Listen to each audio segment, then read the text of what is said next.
¿Alguna vez te has puesto a pensar quién realmente manda en este mundo? De entrada, pensamos en multimillonarios, líderes políticos, quienes controlan grandes instituciones e influencers que marcan tendencias. Pero ¿será que ellos realmente mandan o solo son parte del mismo juego que nos controla? En este video compartiré historias, escenas y ejemplos que pueden cambiar tu percepción sobre el poder, la manipulación y el control. Para empezar, acerquemos esto más. Pregúntate quién manda en tu casa, trabajo y relaciones y por qué esas personas tienen ese control. ¿Es el dinero, la posición, los logros, la belleza, la influencia o cómo te hacen sentir? Te estoy preguntando esto porque entender quién manda en el mundo no empieza con grandes respuestas. Empieza en lo básico, en lo pequeño, en lo que vives todos los días. El verdadero poder no es solo una corona, un cargo o estatus.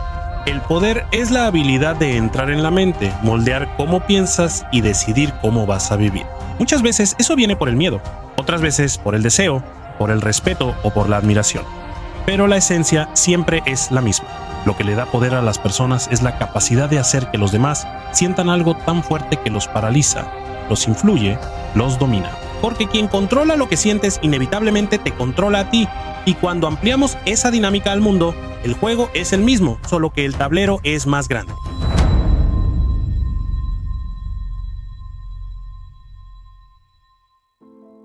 Cuando pensamos en el poder, normalmente pensamos en algo distante, estructuras gigantescas, sistemas intocables y difíciles de comprender.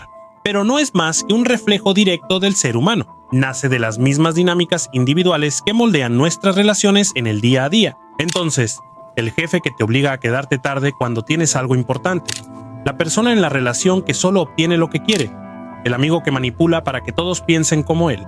En fin, todas estas situaciones son parte de un juego mayor, pero siguen siendo construcciones humanas. Son solo la suma del poder que ejercemos y sufrimos en las relaciones cotidianas.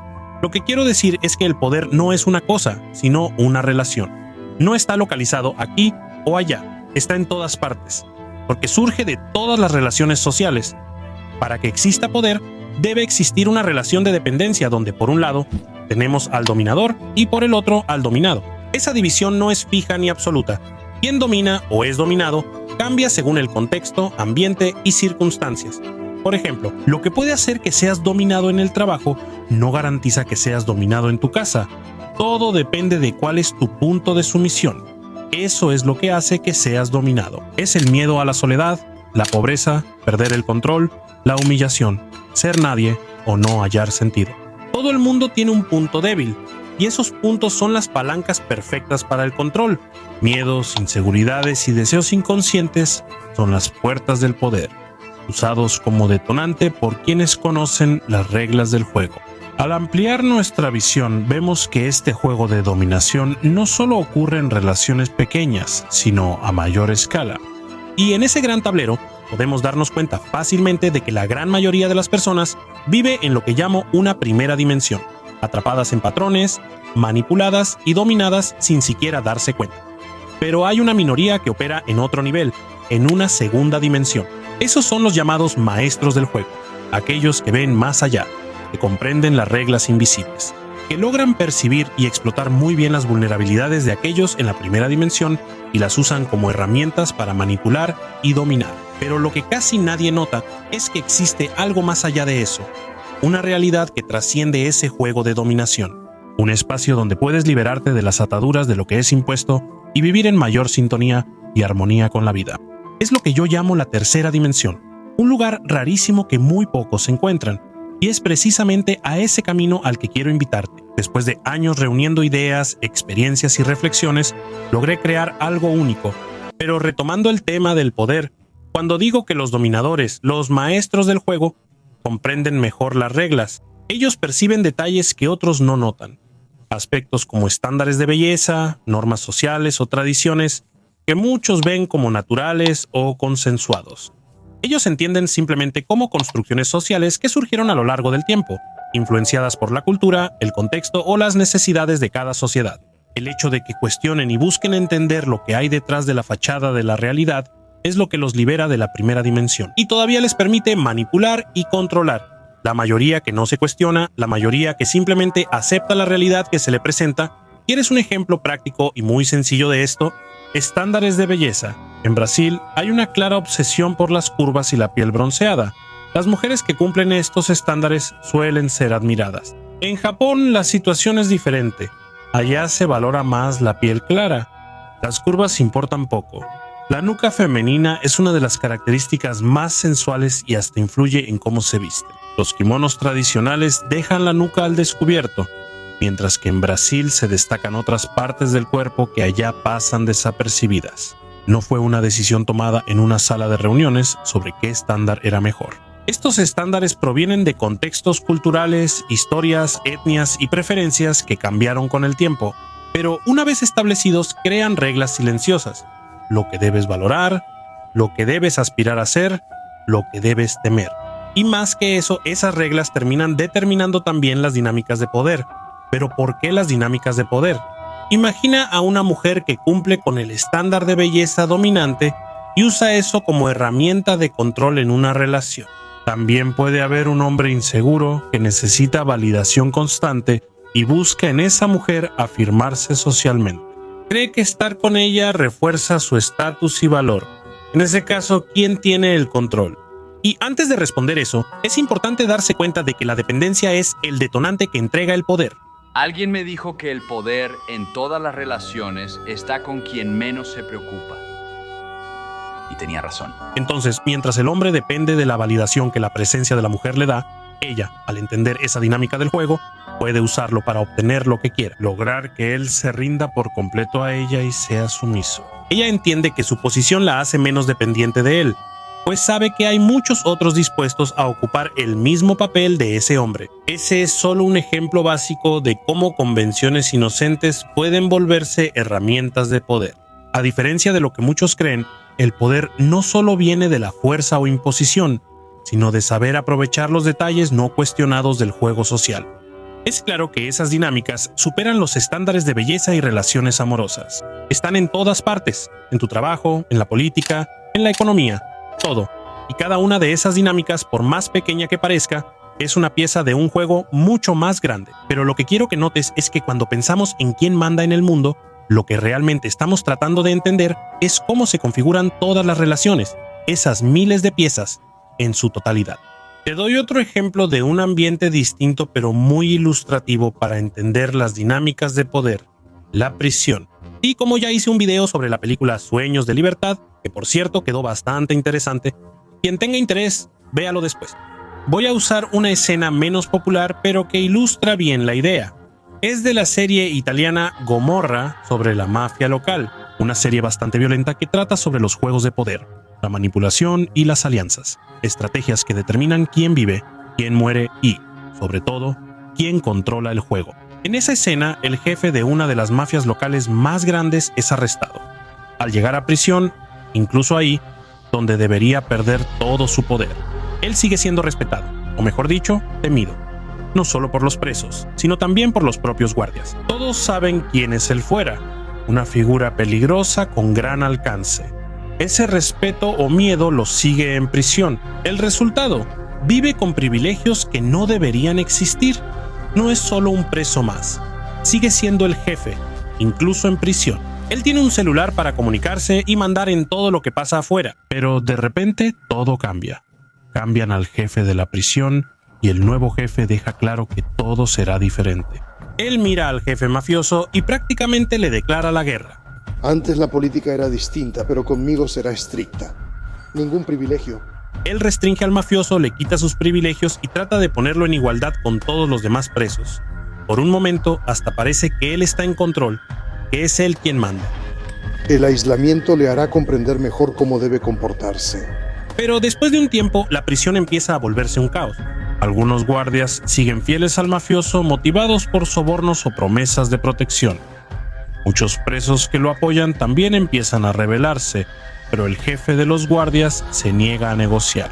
Él quiere probar que el sistema funciona y que manda, pero el mafioso termina influenciando a todos en la prisión, incluso a rivales. Él logra que absolutamente todos los presos participen en la protesta, y entonces la prisión se convierte en un caos absoluto. Y en ese momento el jefe de los guardias se da cuenta, o cede o pierde el control por completo.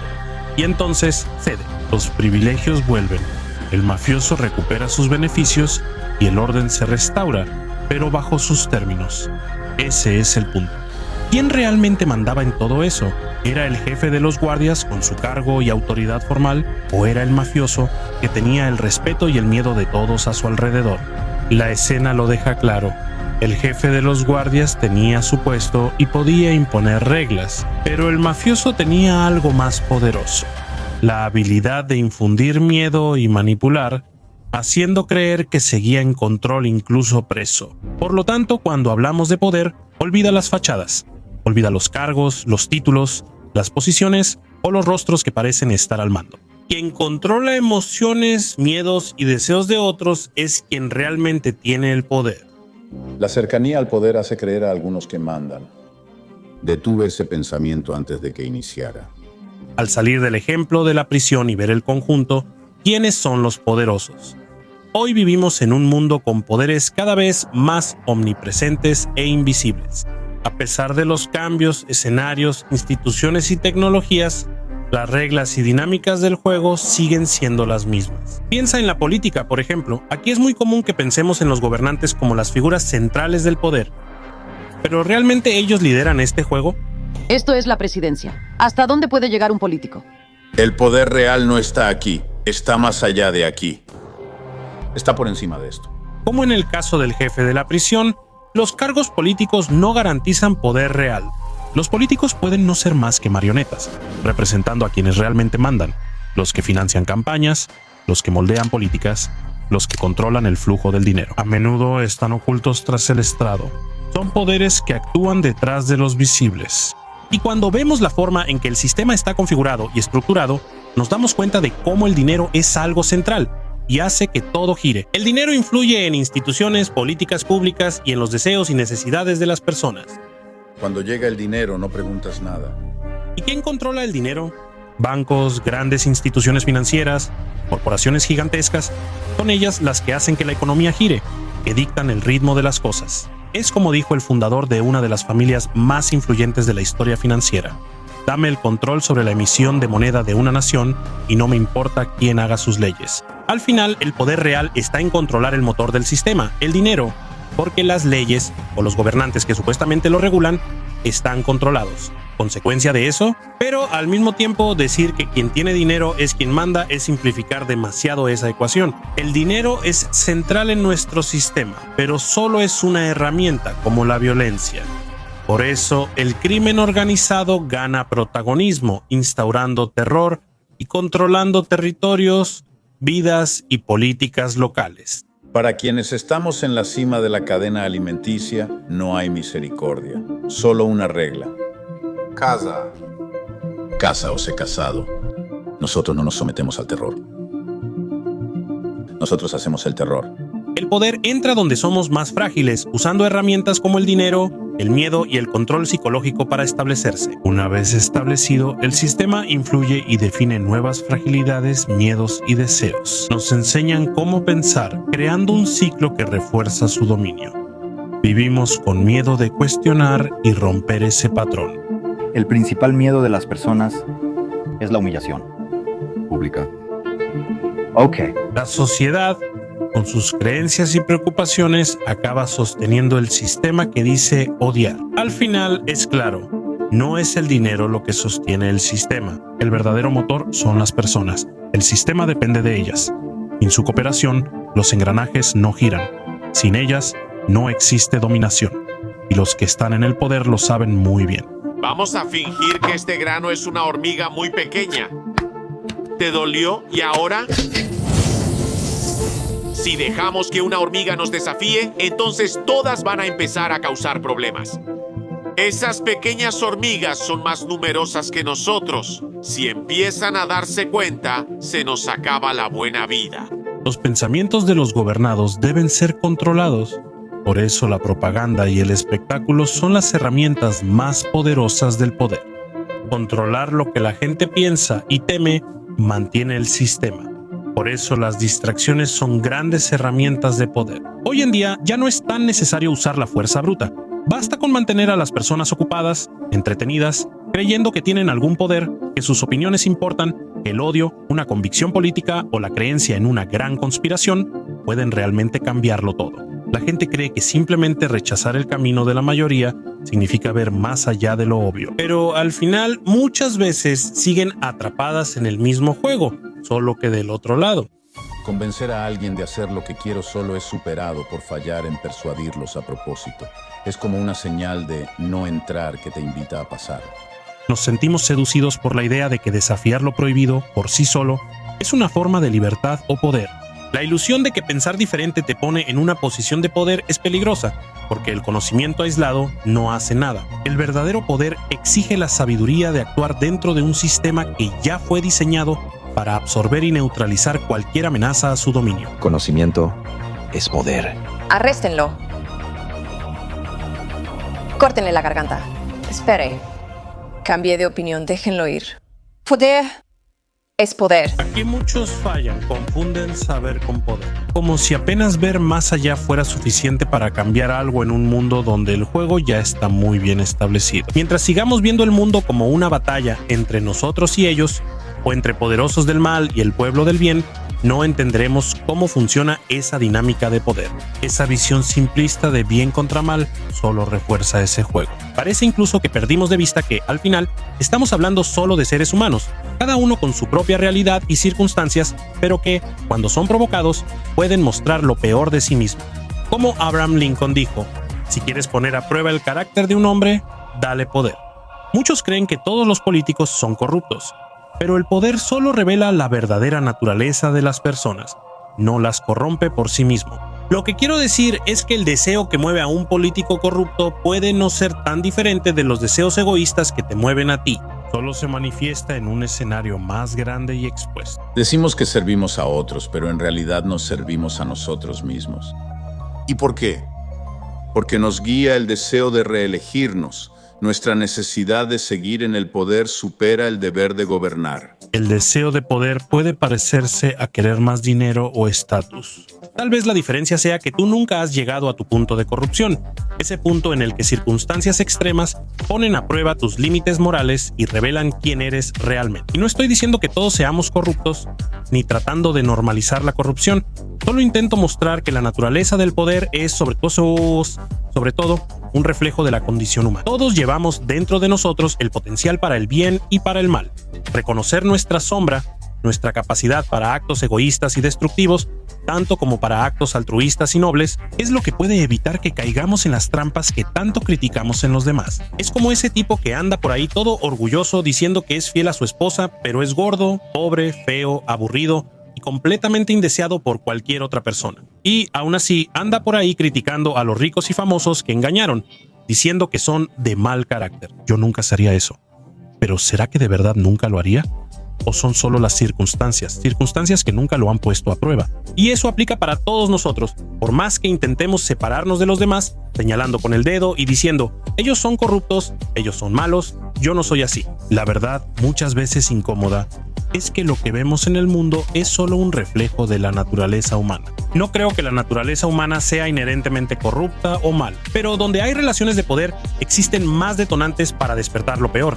Donde hay poder, existe mayor tentación y son pocos los que logran resistir a eso. Mientras tanto, quienes están abajo señalan con el dedo, crean distancia y se convencen de que son liderados por personas de una naturaleza completamente distinta. Pero tal vez sea exactamente por eso que el sistema funciona tan bien. Necesita que lo veas como algo separado, distante, fuera de tu realidad. Así, sigues ajeno a lo que lo sostiene y te vuelves una pieza para quien entiende el juego. Durante demasiado tiempo te hemos estado mintiendo. Trabaja duro, sigue las reglas, no tienes el éxito garantizado. Tus hijos no tendrán una vida mejor que la que tú tuviste. 10 millones de ustedes ni siquiera pueden conseguir un trabajo, aunque lo desean desesperadamente. Nos hemos visto paralizados por el seguro social, Medicare, la asistencia social, los subsidios, y esa es la raíz del problema, los subsidios. Permítanme ser claro, no tenían derecho a nada, no tienen derecho a nada. En realidad, no tienes derechos garantizados y aceptarlo no es derrota, sino liberación. Entender que los poderes, aunque establecidos, son transitorios y dependen de varios factores. Por lo tanto, solo puedes ejercer poder sobre ti mismo. Por eso creo que quien controla a los demás puede ser poderoso, pero quien se domina a sí mismo es aún más poderoso. Oye, déjame darte un consejo legal. Cállense la boca.